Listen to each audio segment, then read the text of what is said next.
ഈശോമിശിഹായെ സ്തുതിക്കട്ടെ. പിതാവായ ദൈവം മോശ വഴി നമുക്ക് തന്ന കൽപ്പനകളിൽ ഒന്നാമത്തേതാണ്, ഞാനാണ് നിൻ്റെ ദൈവമായ കർത്താവ്, ഞാനല്ലാതെ മറ്റ് ദേവന്മാർ നിനക്കുണ്ടാകരുത്.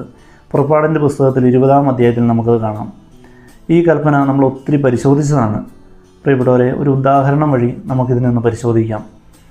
നമ്മുടെ കയ്യിൽ കുറച്ച് പൈസ ഉണ്ടെങ്കിൽ ആ പൈസയ്ക്കുള്ളിൽ വരുന്ന എല്ലാ ചിലവുകളും നമ്മൾ ധൈര്യപൂർവ്വം നേരിടും, ഫേസ് ചെയ്യും.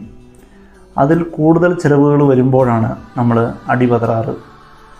നമ്മുടെ ദൈവത്തിലുള്ള നമ്മുടെ വിശ്വാസം എത്ര ആഴത്തിൽ നമ്മുടെ ഹൃദയത്തിലുണ്ടോ അത്രയും പ്രശ്നങ്ങളിൽ നമ്മൾ നമ്മുടെ ദൈവത്തെ ആശ്രയിക്കും. ഒരു വലിയ പ്രശ്നം നമ്മുടെ ജീവിതത്തിൽ വരുമ്പോൾ ഇതെൻ്റെ ദൈവത്തിന് പരിഹരിക്കാൻ പറ്റും എന്നൊരു വിശ്വാസമുണ്ടെങ്കിൽ നമ്മൾ ദൈവത്തെ ആശ്രയിക്കും. ദൈവം അത്ഭുതകരമായി അതിൽ ഇടപെടും. നമ്മുടെ വിശ്വാസം അനുസരിച്ചാണ് നമ്മുടെ ആശ്രയം. നമ്മളെ സഹായിക്കാൻ ആരാണ് ഈ ഭൂമിയിലുള്ളത് എന്നൊരു ചിന്തയിലാണ് നമ്മുടെ ആശ്രയം ഇരിക്കുന്നത്. പ്രിയപ്പെട്ടവരെ, നമുക്ക് എല്ലാ കാര്യങ്ങളിലും നമുക്ക് നമ്മുടെ ദൈവത്തെ ആശ്രയിക്കാം.